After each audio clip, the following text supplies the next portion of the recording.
बिस्मिल्लाहिर्रहमानिर्रहीम। नाज़रीन अस्सलाम वालेकुम, मैं हूँ इमरान वसीम। नाज़रीन, आज के प्रोग्राम में सबसे पहले हम बात करेंगे जो वफाकी हुकूमत ने, पीडीएम की हुकूमत ने एक और शर्मनाक इक़दाम उठाया है, उसकी डिटेल आप नाज़रीन के साथ हम शेयर करने जा रहे हैं।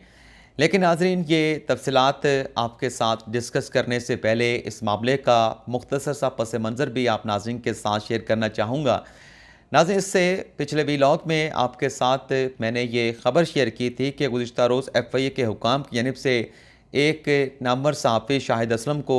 लाहौर से गिरफ़्तार किया गया और इस बात का इम्कान हमने ज़ाहिर किया था कि आज उस सहाफ़ी को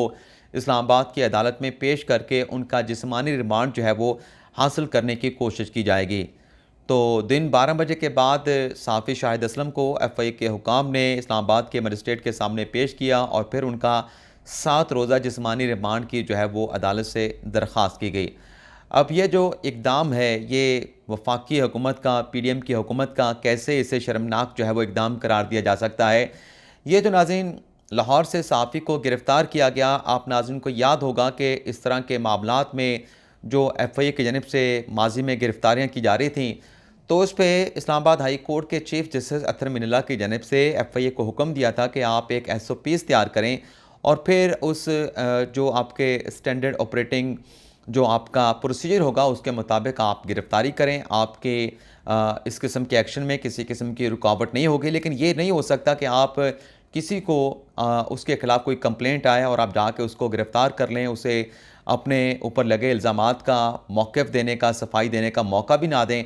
तो इस्लामाबाद हाई कोर्ट के चीफ जस्टिस के हुक्म के ऊपर एफआईए की जानिब से जो एसओपीज़ तैयार किए गए थे, उसमें ये फिर लिखा गया था कि अब आइंदा से किसी सहाफ़ी को या किसी भी शख्सियत को एफआईए ने गिरफ़्तार करना होगा तो गिरफ़्तारी से पहले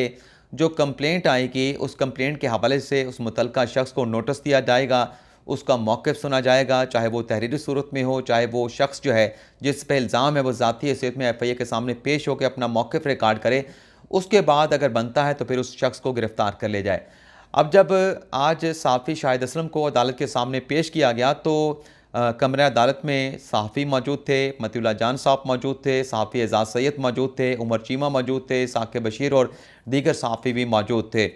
तो एजाज़ सैयद जब शाहिद असलम को अदालत के सामने पेश किया गया और फिर एफआईए के हुकाम की जानिब से उनके जिस्मानी रिमांड का तकाजा किया जा रहा था, तो फिर एजाज़ सैयद ने अदालत से कहा कि सहाफ़ी का तो काम ही ये है कि वो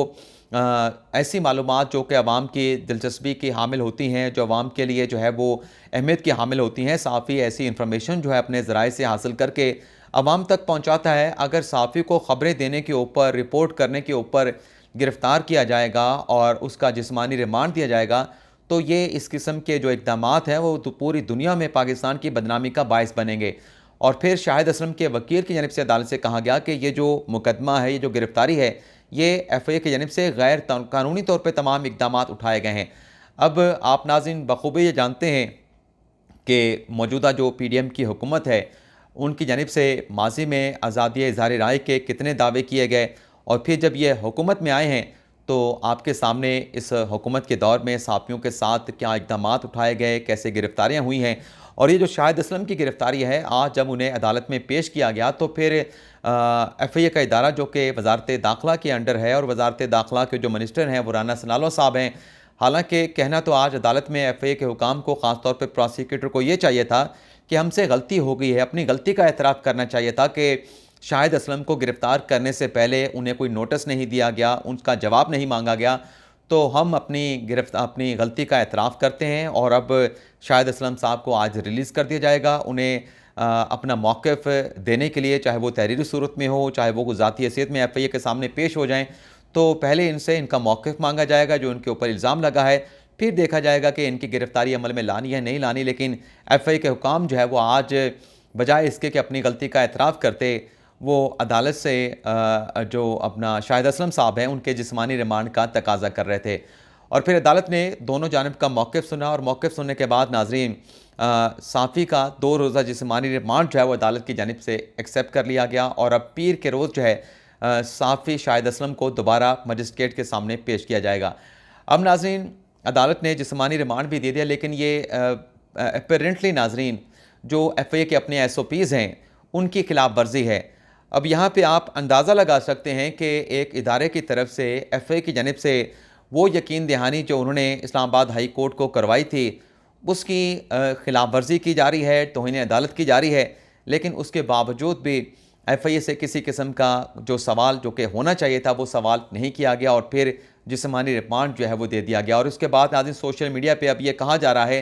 कि इस मुल्क में चाहे आप तौहीन अदालत कर दें, चाहे आप तौहीन जज कर दें, लेकिन तौहीन जो रियासत के अंदर जो रियासत है वो नहीं होनी चाहिए। अगर आप वो इकदाम करेंगे तो फिर आपको कोई भी जो है गिरफ्तारी से जो है या जिस्मानी रिमांड से जो है वो नहीं बचा सकता।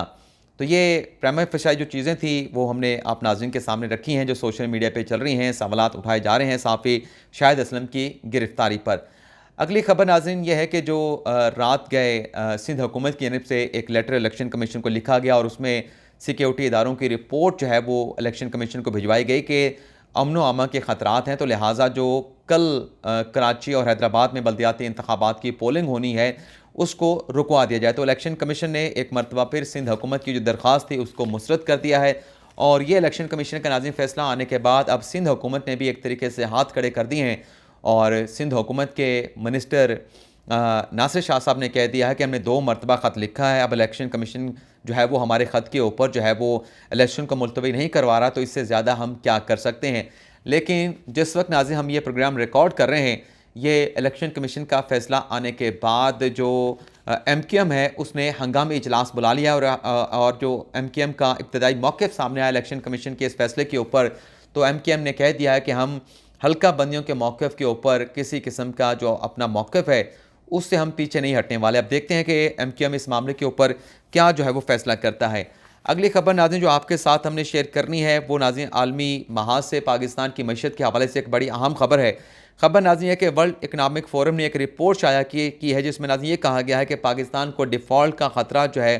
पाकिस्तान को डिफ़ॉल्ट के ख़तरे का सामना है और अगले 2 सालों में पाकिस्तान को खुराक में कमी, साइबर सिक्योरिटी, महंगाई और मुआशी बहरान का जो है वो सामना रहेगा। और एक और भी ख़बर है नाज़रीन, और वो ख़बर है नाज़रीन मरदमशुमारी के हवाले से। और पाकिस्तान की तारीख़ में नाज़रीन पहली मरतबा आइंदा मार्च में, यानी जो अभी जनवरी का महीना चल रहा है, जनवरी के बाद फरवरी और फिर मार्च में पाकिस्तान में पहली मरतबा डिजिटल मरदमशुमारी जो है वो होने जा रही है। और इस नाज़रीन मरदमशुमारी के ऊपर नाज़रीन 24 अरब रुपए के अखराजात आएंगे और उसमें कुछ फ़ीचर्स भी हैं इस नई मरदमशुमारी के जो कि डिजिटल अंदाज से की जाएगी। एक तो नाज़रीन इसमें गैर मुल्कियों का जो डाटा है उन्हें भी इसमें शुमार किया जाएगा और जिस शख्स को भी इस मरदमशुमारी में शामिल किया जाएगा उनसे शनाख्ती कार्ड का तकाजा भी नहीं किया जाएगा। और दूसरी नाज़रीन जो इस मरदमशुमारी का फ़ीचर है वो नाज़रीन ये है कि शहरियों का जो मुआशी डाटा है, क्या कारोबार करते हैं, उनकी आमदन क्या है, अखराजात क्या हैं, इस हवाले से भी 32 सवालों पर मबनी एक सवालनामा है जो कि शहरियों से जो है वो उन पर उस सवालनामे का जो है वो जवाबात भी उनसे लिए जाएंगे। अगली खबर नाज़रीन नवाज शरीफ साहब से मुतल्लिक है जिसका मैंने थंबनेल पे भी जिक्र किया है और कल से ये खबरें सामने आ रही थी कि जल्द जो है वो नवाज शरीफ की, मरीम नवाज़ की और हमज़ा शहबाज शरीफ की पाकिस्तान वापसी का इम्कान है। तो हमज़ा शहबाज शरीफ तो पाकिस्तान वापस आ रहे हैं, ये बात डेफिनेट है, मरीम नवाज़ भी पाकिस्तान वापस आएंगी, लेकिन नाज़रीन नवाज शरीफ साहब की वापसी के हवाले से फ़िलहाल कुछ हतमी तौर पे नहीं कहा जा सकता। और आज की नाज़रीन खबर यह है कि बजाय इसके कि नवाज शरीफ अपनी पाकिस्तान वापसी का ऐलान करते, उन्होंने राना सनाउल्लाह साहब जो कि पंजाब के सदर हैं, जहाँ इलेक्शन होने जा रहा है पंजाब का चंद ही घंटों के बाद, जो समरी है जो वज़ीर आला पंजाब परवेज़ इलाही की जानिब से गवर्नर साहब को भिजवाई गई थी, या तो उस समरी की अप्रूवल हो जाएगी या फिर 10:42 के ऊपर ऑटोमेटिकली जो है पंजाब की असम्बली तहलील और उसका गज़ट नोटिफिकेशन जो है वो जारी कर दिया जाएगा। और पंजाब असम्बली की नाज़रीन तहलील के हवाले से राना सनाउल्लाह का स्टेटमेंट भी सामने आया जिसमें उन्होंने कहा है कि पंजाब की असम्बली तहलील हो चुकी है, चाहे गवर्नर उसके ऊपर दस्तखत करें या गवर्नर असम्बली तहलील करने के डिवाइस के ऊपर दस्तखत ना करें, पंजाब असम्बली तहलील हो चुकी है और तहरीक इंसाफ का हम अब इलेक्शन के मैदान में मुकाबला करेंगे। लेकिन नाज़रीन खबर यह है कि राना सनाउल्लाह साहब जो रात कह रहे थे कि हमने नवाज शरीफ साहब से कहा है कि आप पाकिस्तान वापस आएँ, और नून लीग की तरफ से ये दावे, ये बयानात भी सामने आ रहे थे कि जब भी मुल्क में इलेक्शन होगा, पंजाब का इलेक्शन होता है, तो नवाज शरीफ लंदन से वापस आके उस इलेक्शन कैंपेन की जो है वो ख़ुद जो है वो इलेक्शन कैंपेन चलाएंगे। तो ख़बर नाज़रीन ये है कि नवाज शरीफ साहब ने तो पाकिस्तान वापस आने का फ़ैसला नहीं किया, और जो तजवीज़ और जो अपील राना सनाउल्लाह साहब ने नवाज शरीफ से की थी कि आप पाकिस्तान वापस आएँ, तो उस तजवीज़ और उस अपील के ऊपर राना सनाउल्लाह साहब की लंदन में तलबी हो गई है और कहा जा रहा है कि चंद दिनों में राना सनाउल्लाह साहब जो है लंदन रवाना होंगे। लंदन में उनकी नवाज शरीफ के साथ, मरीम नवाज़ के साथ और जो वहाँ पे दीगर क़यादत वहाँ पे नून लीग की मौजूद है, उनके साथ मुलाकात होगी और उस मुलाकात में कहा जा रहा है कि राना सनाउल्लाह को हो सकता है नवाज शरीफ की जानिब से कोई अहम टास्क जो है वो सौंप दिया जाए। ये जो नाज़रीन लंदन से राना सनाउल्लाह साहब की कॉल आई है, उन्हें लंदन बुला लिया गया है, तो बज़ाहिर तो ख़बर ये लग रही है कि नवाज शरीफ साहब जो हैं वो कैंपेन चलाने के लिए पंजाब में इंतखाबात की मुहिम की सदारत करने के लिए वो तो पाकिस्तान वापस नहीं आ रहे, लेकिन राना सनाउल्लाह साहब को बुला के वहाँ पे कोई अहम ज़िम्मेदारी और मरीम नवाज़ की जो है वो पाकिस्तान वापसी जो है वो होने जा रही है। अच्छा, नवाज शरीफ का नाज़रीन ज़िक्र आया है तो नवाज शरीफ से मुतल्लिक एक और ख़बर भी आपके साथ शेयर कर लें जो कि आज के अखबारात में रिपोर्ट की गई है। ख़बर नाज़रीन यह है कि जब नवाज शरीफ साहब वज़ीर आज़म थे तो उनके दौर में एक सार्क कॉन्फ्रेंस होने जा रही थी जिसके लिए 1.5 अरब की महंगी गाड़ियाँ ख़रीदने का फ़ैसला किया गया था, लेकिन बाद में नाज़रीन वो सार्क कॉन्फ्रेंस ना हो सकी। लेकिन वो जो गाड़ियाँ हैं वो सार्क कॉन्फ्रेंस के मनसूख होने के बावजूद भी ख़रीदी गई और कामा कमेटी में जब ये मामला नाज़रीन पेश किया गया तो पीटीआई के मुनर्रफ जो रहनुमा है रुमेश कुमार, उनकी जानिब से कहा गया कि जो 1.5 अरब की गाड़ियाँ सार्क कॉन्फ्रेंस के लिए ख़रीदी जा रही थी, फिर सार्क कॉन्फ्रेंस मनसूख हो गई, लेकिन उसके बावजूद भी ये महंगी गाड़ियाँ ख़रीदी गई, तो इसकी जो रिकवरी है वो साबिक वज़ीर आज़म जो है वो नवाज शरीफ से होनी चाहिए। तो दूसरी नाज़रीन गिरफ़्तारी की खबर है, एक हमने सहाफ़ी शाहिद असलम की गिरफ़्तारी की खबर आपके साथ शेयर की। दूसरी नाज़रीन जो गिरफ़्तारी की खबर है वो नाज़रीन हक दो तहरीक जिन्होंने गवादर में के जो सरबराह है मौलाना अताउर रहमान, जिन्होंने गवादर में अपना एक धरना दे रखा था, जिन्हें कल जो है पुलिस की जानिब से गिरफ़्तार किया गया था। आज मौलाना हिदायतुर रहमान को भी जो है वो गिरफ़्तारी के बाद अदालत में पेश किया गया और उनका 4 रोज़ा जिस्मानी रिमांड जो है वो नाज़रीन अदालत से हासिल कर लिया गया है। अब नाज़रीन अगली खबर अरशद शरीफ साहब की जो कत्ल की तहकीकात के लिए GIT बनाई गई है, वो नाज़रीन मुश्तरका तहकीकाती टीम जो है वो दुबई और केनिया तहकीकात के सिलसिले में रवाना हो चुकी है। और अब एक और भी नाज़रीन आपको याद होगा कि GIT बनी थी, इमरान खान साहब पे जो कातिलाना हमला हुआ था उसकी रिपोर्ट के ऊपर बहुत सारे सवालात जन्म लिए थे। एक रिपोर्ट जिसके ऊपर इमरान खान साहब ने प्रेस कॉन्फ्रेंस की, फवाद चौधरी साहब ने प्रेस कॉन्फ्रेंस की और फिर बाद में पता चला कि जो GIT बनी थी उस GIT के 4 अरकान ने जो सरबराह है मुश्तरका तहकीकाती टीम के, उनकी रिपोर्ट के ऊपर जो उन्होंने मरतब की है उससे उन्होंने इख्तलाफ किया है। तो आज की नाज़रीन खबर यह है कि तहकीकाती टीम के जो सरबराह हैं CCP लाहौर गुलाम महमूद डोगर साहब, उन्होंने GIT के जो अरकान हैं ख़ास तौर पे 2 अरकान, उनके ख़िलाफ़ महकमाना कार्रवाई के लिए जो है वो महकमे को लिख दिया है कि इन्होंने ताबन नहीं किया, इन्होंने रिपोर्ट को पब्लिक कर दिया और रिपोर्ट जो GIT ने बनाई थी उसके ऊपर भी सवालात खड़े कर दिए हैं, तो लिहाजा इनके खिलाफ जो है वो महकमाना कार्रवाई की जाए। और दूसरी डेवलपमेंट नाज़रीन इमरान खान पे कातिलाना हमले की तफ्तीश के हवाले से ये हुई है कि 3 नए मुल्ज़मान जिसमें मुदस्सिर नज़ीर और उनके भाई एहसन अली और तैयब भट्ट को जो है अब FIR में मुल्ज़मान के तौर पर जो है वो शामिल कर लिया गया है।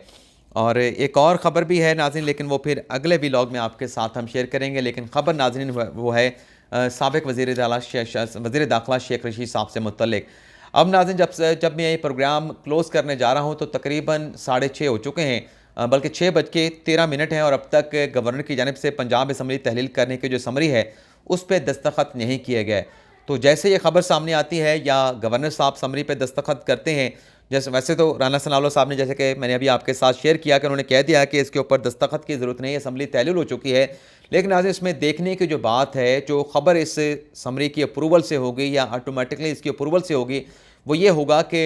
पंजाब में इलेक्शन की तारीख़ क्या होगी। वैसे तो ज़मान पार्क में इमरान खान साहब ने भी आज इजलास बुला रखा है जहाँ वो KP असम्बली के हवाले से आज हतमी तौर पर फैसला करेंगे। पार्टी के सीनियर रहनुमा को खान साहब ने बुला रखा है और KPK के वज़ीर आला ने तो कह दिया कि आज 14 जनवरी को KP असम्बली तहलील करने की जो एडवाइस है वो गवर्नर साहब को भिजवा दी जाएगी। तो इस मामले के ऊपर जो फर्दर डेवलपमेंट्स होगी वो भी आपके साथ शेयर करेंगे और शेख रशीद साहब से मुतल्लिक जो खबर हमने अभी अपने पास होल्ड की है उसकी भी डिटेल भी अगले व्लॉग में आपके साथ शेयर करेंगे। इजाज़त चाहते हैं, अल्लाह हाफ़िज़।